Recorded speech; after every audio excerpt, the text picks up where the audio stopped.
What's going on, guys? Welcome back to another video. Today is episode 2 of Rides and Rants, and we're going to be talking about this controversial car right here. This is the 2023 BMW iX M60, and we're going to talk about if BMW should be even using the M badge on its electric cars. So let's take this thing for a drive and let's talk about it.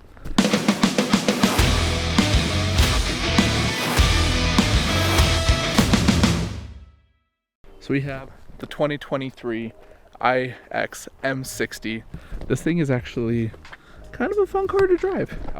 I've been pleasantly surprised by this so far. It has 610 horsepower and to 0 to 60 in about 3.6 seconds. When we go for the drive, you'll kind of just see how fun that is. This car has a lot of just little quirks about it. Like if you come to the BMW logo and push on it, it opens up and that's where you put your washer fluid. And it has a full self-healing grille. And the interior is pretty nice. You got this full like vegan leather interior with the glass crystal buttons everywhere and the wood on here, and it's just a lot nicer than I thought it would be.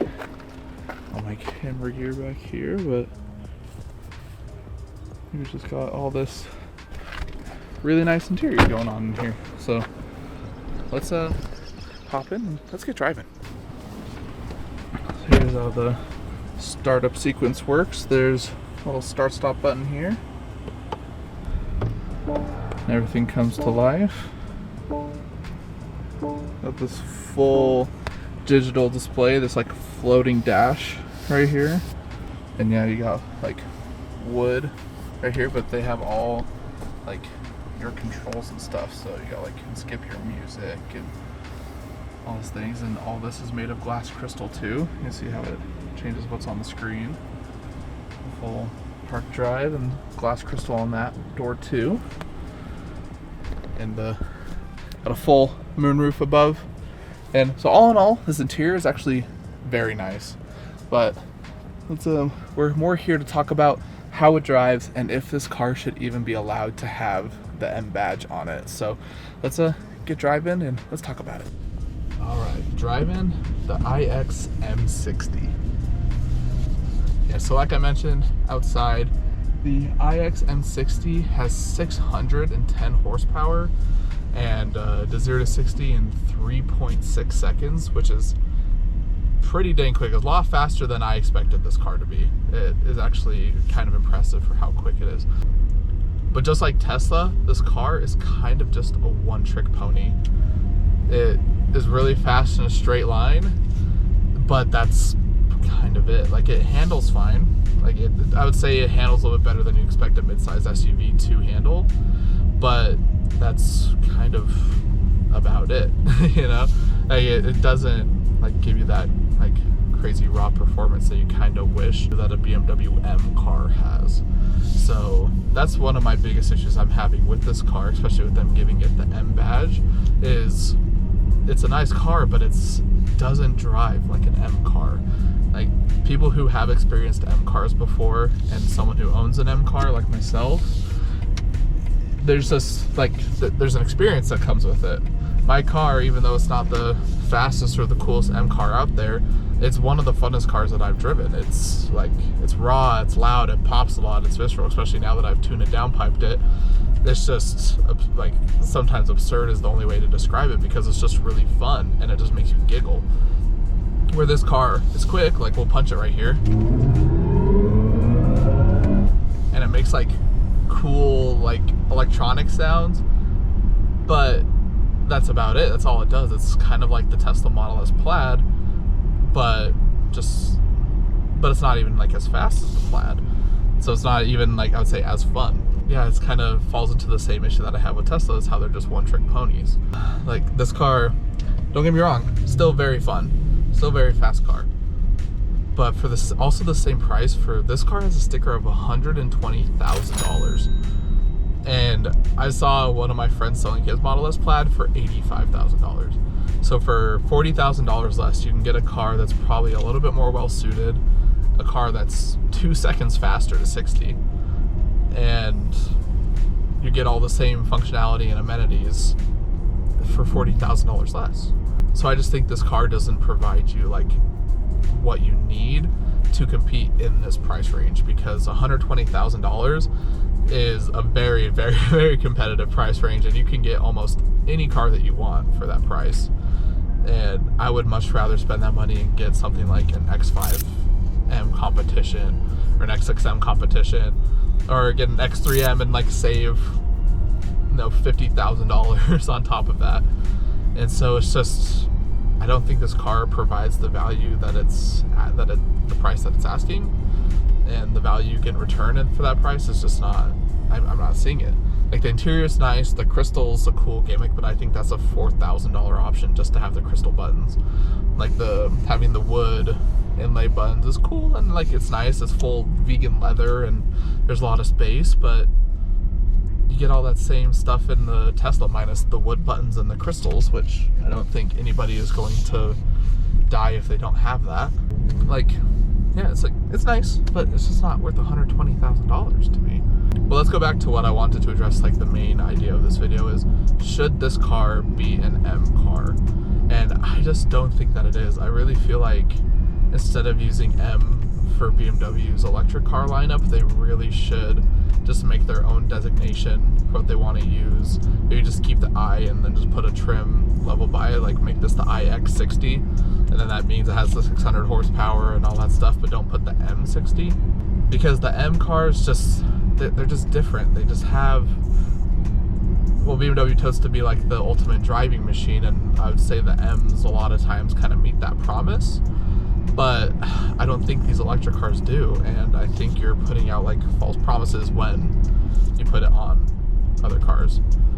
Now, I don't want it on their electric cars, but I also don't think it should be used for other cars too, like the M trim versions of things with cars that like aren't actual M cars, because that also, I feel like, kind of weakens the M brand a little bit. But for like, especially the electric cars where they're just one-trick ponies, like they're good cars, but they're only fast in a straight line and that's it, but also not nearly as fast as cars in the same price range, then I think that should just be, the M badge just shouldn't be used, because I would say it's almost kind of quote-unquote false advertising with it, because you're just not getting an M level car for something you're putting the M badge on. And so I think BMW would be smart to give their electric line its own sort of performance designation and keep the M just for the gas-powered, the fun, crazy twin-turbo V8, the B58 inline 6, the fun, loud, just cars that everybody absolutely loves from BMW, and not tarnish the M brand and putting it on cars like this, because this just isn't an M car. And again, this is coming from someone who owns an M car and thinks that his car is awesome, and I love BMW actually as a brand. I never thought I would say that until I bought my first one, and they're actually really awesome. I just really feel like BMW is kind of just missing the mark with these cars, and especially with like some newer the M cars, like the XM. I feel like that car is a big miss, especially for like the $160,000, $170,000 price range that they're asking for that car, because that's absolutely insane. You're getting into some insane car territory and asking for a car that does like 0 to 60 in like 4.3 seconds, is way heavy, doesn't have that much practicality, bad gas mileage, like all this stuff, and you're asking $180,000 for it. That's a big ask for that car, and I don't think those are going to do very well. But also, I don't think this car is either. So who would I think that this car is for? I think this car, I almost hate to say it because it'd be kind of cliche, but it's for just like someone who wants the kind of quote-unquote sleek styling of the BMW, which I personally don't love the look of this car, but someone who doesn't want the generic Model Y kind of Tesla, wants something a little bit different. I feel like this is one of the few like electric SUVs that you get that's not like the Volkswagen ID Buzz or ID4 and stuff like that, but wants the sleek kind of BMW name brand kind of style. Doesn't really, like, I would say, care about performance a ton, even though this car has good performance in the straight line. Doesn't really care about performance much. Wants the electric car, wants it cool, wants the M trim just because it has all the nicer amenities and the cool crystals and those sort of stuff. But it's kind of just for someone that just doesn't, you know, just care as much about what they drive. But this car, I would say, is almost a perfect complement to like the BMW i8, because I feel like that's a lot of people's like complaints with the i8 was it was a sports car for someone who didn't care about having a sports car, because it was a car that's decently quick, it's okay, and it looks like it should be really cool and expensive, but it doesn't really perform and doesn't do whatever. Like, it's pretending to be something that it isn't, you know? And I feel like this car is kind of the perfect complement to the i8. Like, if you want a perfect 2-car imposter garage, get an i8 as your weekend car and then get the iX as your daily car, because then you'll have 2 BMW cars that claim to be one thing but then aren't, and which is really unfortunate, because I really don't want BMW to do that, because they make absolutely amazing cars that do exactly what they advertise to be and are just awesome. Anyway, so that's my quick thoughts on the BMW iX. I do think it's a fun car, just especially, but any like electric car that just punches you and sends you flying and going fast is going to be fun. And I don't think it should be able to tote the M badge like ultimate driving machine that they advertise that it is, because I don't think that this car hits that mark. Punch it a little right here, get around this bend, like it's quick, and it sounds kind of cool when you accelerate, and like, but as someone who's coming from like an X3 M40, who I like, that car, like a good used one, costs like $35,000. Do I think this car is worth almost 4 times the price for something that I would say is less fun to drive, doesn't sound like that car does, because my car sounds absurd, and just doesn't give you as much fun of an experience, and you're spending almost $80,000 more than that car? I just don't think it's worth it. And I think this car would only be worth it to a lot of people if it was down in like the $70,000 price range. If it was closer to a Tesla Model Y long range or a Tesla Model Y performance, I think this is where that car needed to be at, and it just isn't there. So thank you guys so much for watching. I really want to hear your thoughts though, so let me know down below what you think of this car, and if BMW should keep putting the M badge on their electric cars. And yeah, I just would love to hear your thoughts on what you think about this, and if you think that my thoughts are wrong, let me know down below. I really want to start this conversation just like in the last video with the McLaren, and let's talk about it. Like, we're riding around and we're ranting, so let's rant about stuff. So yeah, comment down below, let me know your thoughts, and thank you again so much for watching. I really appreciate you being here. Make sure you stay tuned for the next videos, and I'll catch you in the next one. Peace.